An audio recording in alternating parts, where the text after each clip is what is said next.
На замову расейцаў фірма-дачка «Амкадору» працавала яшчэ з 2007 года. Сярод раней вядомых праектаў СВТ для расійскага военпраму распрацоўванне беспілотніка пад шыфрам «Свіслач СВТ» ды сістэмы артылерыйскага агню «Вартавы». Аднак атрыманыя Белполам дакументы паказваюць новы маштаб супрацы.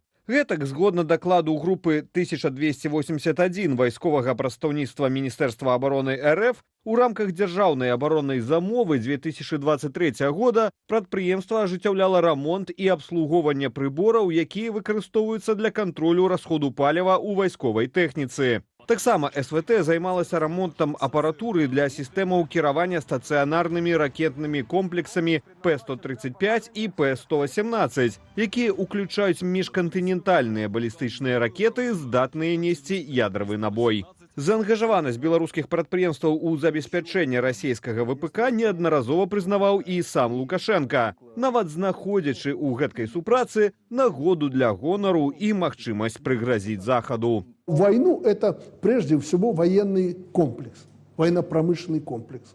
Этого добра у нас хватает. И многое мы можем. Да, у вас там в какой-то степени, может, больше передовых ракет, там, еще чего-то. Да, я могу согласиться.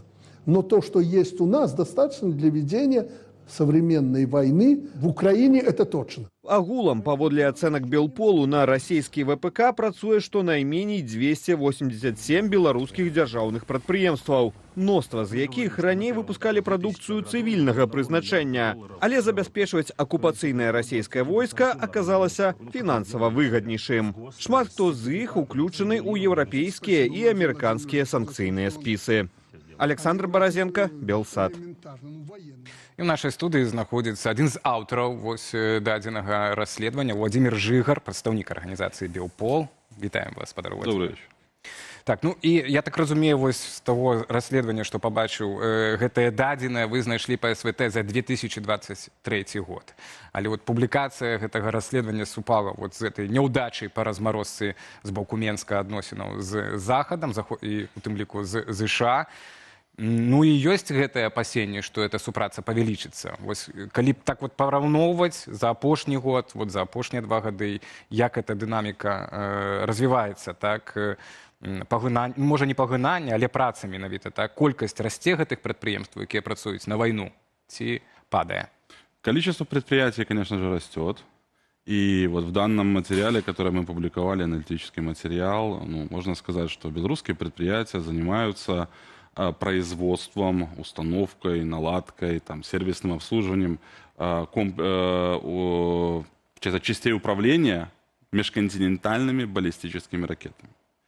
И что характерно, эта ситуация скажем так, не появилась из-за санкций или там после 2020 года. Если говорить конкретно про СВТ, который входит в холдинг «Амкадор Белвар», который ранее принадлежал кошельку Лукашенко Шакутину, так, то эта работа идет с 2007 года. И получается вот этот нарратив, который очень часто продвигают некоторые деятели о том, что вот санкции толкают Беларусь в лапы Кремля, на нем, ну, это как бы нарратив разбивается, потому что эта работа идет с 2007 года. Просто эта надпись, которая была на сайте у них, никто ее не мог расшифровать. И только когда мы получили эти документы, мы поняли, что о чем идет речь и на что это устанавливается. Балістычныя ракеты міжкантынентальныя, мы іх ніколі не рабілі ў Беларусі. Ну, не было такой информации. То бок, вы теперь утверждаете, что белорусские предприятия працуют так само... Да, помимо того, что белорусские предприятия производят вооружение, производят БПЛА, патроны, производят мундирование для русских, например, там те же самые прицелы для танков, то есть модернизация российского устаревшего оборудования, там различные микрочипы. Белорусское предприятие производит и устанавливает блоки управления для межконтинентальных баллистических ракет «Сатана» и «Авангард». При гэтым вось 19-й апошні пакет санкцый Еўразвязу бы прыняты такі і супраць Расіі, і частка супраць Беларусі. Ну вось эта беларуская частка, она такая досыць лагодная атрымалася, нібыта такі сігнал быў пасланы Менску, што вы яшчэ можаце, так давайте, можа, да дыалогу вернемся. Але як мы бачым, што это ніяк не паўплывала. Як не паўплывалі ранейшыя санкцыі на ранейшыя прадпрыемствы, так, которые все роўна павялічваецца гэтых колькасць прадпрыемстваў, то можа не ў санкцыях справа. Ці ёсць альтэрнатыва ад Если мы санкцый? говорим про 19-й пакет, то здесь как раз-таки был сделан упор на предприятия, на направление производства вооружения. То есть здесь не было... Там быў гарызонт. Так. В том числе. В том числе, если там детально рассматривать все эти материалы, которые связаны с 19-м пакетом, то там идет больше именно такой уклон на ВПК, чтобы Беларусь не могла получать, например, какое-то оборудование для модернизации собственных производств, чтобы она не могла приобретать какие-то комплектующие, которые могут быть использованы в производстве вооружения. Поэтому в этом направлении, ну, здесь было все очень четко, понятно. Я не назвал бы этот пакет очень каким-то лайтовым, скажем так, потому что там еще есть очень много, скажем так, синхронизационных моментов. Вот эти санкции, только вот что они робят, эти санкции? Потому что все эти 287, вы сказали, предприятия Вообще их на самом деле больше. Ну, Это вот там государственные. некалькі сотняў, да, этих предприятий. Супраць их уже давно санкции были Нет, не введены. против всех. Но не супраць всех, вы Ну, кажете. процентов только 30. У нас есть проблема, что если мы говорим про американские санкции, то это действительно было достаточно много белорусских компаний, предприятий, частных, государственных, которые попали под санкции. Европейские, это на процентов 60, там, 65 меньше, чем были ранее введены, то есть американские. А чему так отбывается? Ну, это европейская Іншыя бюрократия. бюрократыя, так. И, скажем так, принцип введения санкций в Европе и в США разный. И когда вот мы недавно видели документ, который показывает там, дорожная карта снятия санкций. Ну, в данном случае мы вот показываем СВТ. Ранее СВТ производил не только, то есть мы говорим сейчас про баллистические ракеты, ранее они производили БПЛА, Свислочь СВТ, а также систему наведения артиллерии. Вортовые, да. Так. То есть, когда кто-то говорит про какие-то дорожные карты по снятию санкций, эти люди в первую очередь должны знать, на основании чего вводили санкции, о чем вообще идет речь. Потому что в действительности эта информация, которую мы когда получили ее, мы поделились сразу же с нашими и западными партнерами, и с нашими украинскими партнерами. Плюс эта сама публикация вышла, мы синхронизировались с Укринформ. То есть это показывает то, что все наши партнеры прекрасно об этом знают, а те люди, которые разрабатывают какие-то дорожные карты по снятию санкций, они знают, о чем идет речь. Как они могут давать оценку тому или иному предприятию, если они не знают ничего о нем? Как можно условно снять санкции с СВТ, если вы не владеете информацией о том, что же производит? До там, прошлого понедельника все знали, что они делают вот это. А сейчас, но мы знали намного больше этого. Так, мало часу, вельмі цікавая тэма, але яшчэ метэазонды гэта не менш цікавыя, выбачайце, мы скачем, змяняем трошкі тэму, але яны звязаныя, бо менавіта нібыта гэта метэазонды сталіся той прычынай, што Александр Лукашенко паслаў на 3 літары кагосьці там за акіянам. Вось пакуль да, пабачым, якая яшчэ будзе рэакцыя. Вы чулі версію Лукашенка пра тое, што ну вось да якой вы схільны версіі? Ці гэта сапраўды кантрабандысты?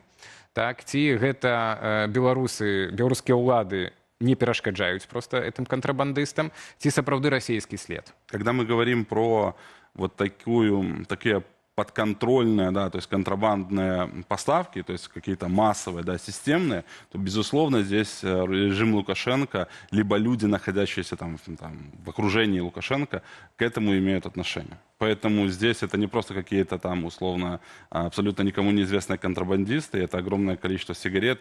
Уточнить, узнать, где они приобретались, это никаких проблем. И когда-то у нас были документы о том, что компании, которые связаны с Тетериным, приобретали миллионы сигарет, когда сами компании абсолютно не имели никакого отношения к продаже непосредственно табачной продукции. И то, что Лукашенко выдал такой стендап, ну, это в очередной раз показывает, во-первых, кем он является и с кем тут кто-то собирается договариваться. Этот человек недоговороспособный. И ситуация, конечно же, можно эту ситуацию рассматривать с 3 сторон. Это какая-никакая экономическая, ведь все-таки сигареты улетают на ту сторону. Это давление такое политическое, то есть давить на власти в Литве, чтобы там тоже создавали свои проблемы. Ну и плюс, скажем так, это разведка.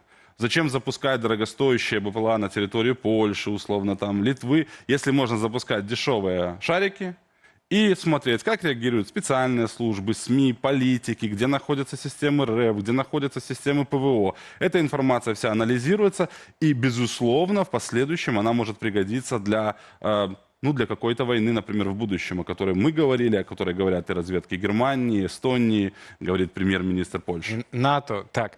Все, вертаемся назад до белорусских прадпрыемстваў і мілітарызацыі беларускай эканомікі, бо мілітарызацыя беларускай эканомікі ў дадзеным выпадку это большее пагнанне з боку России нашей краіны. Ну, здесь, понимаете, вот это тоже неправильно подается. Это не Россия пришла и попросила, это Лукашенко сам решил. И когда мы говорим о том, что да, количество предприятий увеличивается, потому что эти предприятия банально не могут жить.